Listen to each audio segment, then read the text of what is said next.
And here we go for class 13 of O Seu Clique no Inglês. And this class is about phrasal verbs. Phrasal verbs? Yes, phrasal verbs. And let's find out what a phrasal verb is. It's a combination of a verb and a preposition or an adverb, right? Or both a preposition and an adverb. The preposition or adverb changes the original meaning of the verb. They can be 2 or 3 word verbs. For example, work out, combination of the verb work with the preposition out. Check, in. Look up to, work out and check in, 2 word verbs. Look up to, 3 word verb. Okay? The original idea of the verb work is changed in work out, which may mean exercise or find a solution, solve. A sentence like, I work at the office, right? This is the original meaning of the verb work. But in the evening, I work out at the gym, which is I exercise at the gym. Okay? I do that because I have a problem. I put on weight very easily and I'm looking for a solution. I want to work out my weight problem. Okay? I want to work it out. I want to find a solution for it. All right. Look up to. It means to admire. Okay? Like in the song. Oh, I remember now. There is a song by the Beatles, right? We can work it out. We can work it out. That means we can find a solution for it. Okay? And another song with look up to. It's a Kiss song. The title is A World Without Heroes. And it says, a world without heroes is like a world without sun. You can't look up to anyone. You can't admire anyone. Right? Nice, very nice songs. Both of them, We Can Work It Out by the Beatles and A World Without Heroes by Kiss. And so, they have meanings. Like look. Originally, I'm looking at the screen right now. Right? Look up can mean try to find a word in the dictionary or try to find information in a book or on a website, right? Look up to is to admire, to show admiration for someone. If you look at the words in italics, admire, solve, exercise, you see they are much more similar to Portuguese and therefore would be much easier for us to understand and use. Haha. Yes, they're from Latin, like our language, Portuguese. The words in bold, however, are from Anglo-Saxon, which is an old type of English. Guess which they use more frequently? That's right, the Anglo-Saxon ones. But why?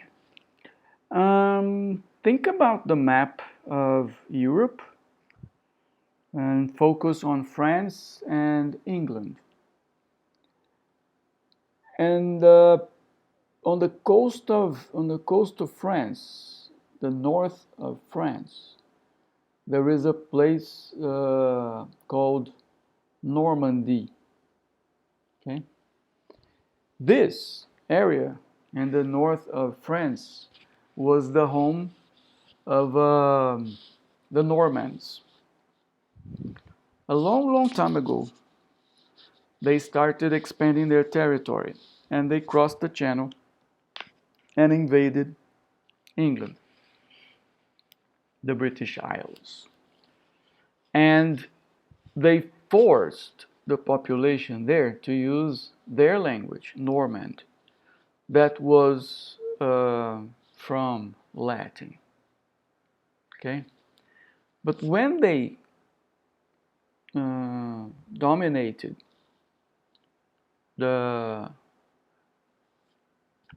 I can say England, right, to simplify it. When they dominated the English-speaking territory, they forced the people to use their language. In the elite, this was partly accepted, right? And as a consequence, these words that were incorporated back then into the English language, they tend to have this level of formality. What happens when we try to speak English and we use the words that are closer to Portuguese because we're more confident? We end up sounding a little more formal than we would like to. Okay? Because the Anglo-Saxon words are more used, they are more informal and more frequent in the language. It's not that they won't understand us, they will, for most part.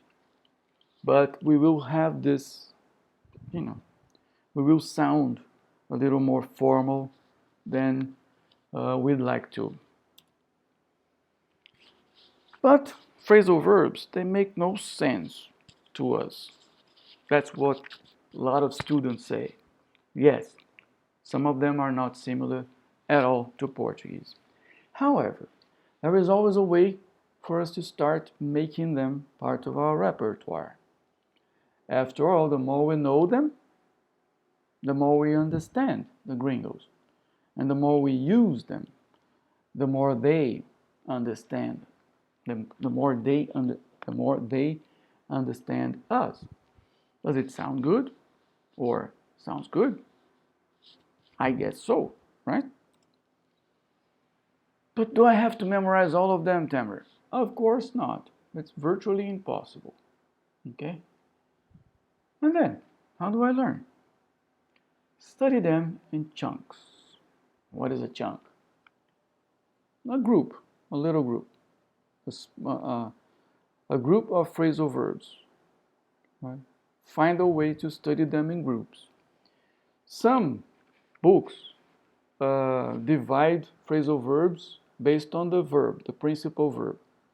And then from the verb, they explain all the possible phrasal verbs in combination with prepositions and adverbs, and prepositions and adverbs. And then they go to another verb, and then they repeat the process, and then get you to practice in exercises. Other books, like the one that I recommended, English Grammar in Use, the book and the app, they divide phrasal verbs in chunks, in groups, based on the prepositions and adverbs they use, right? So this is what you can do, right?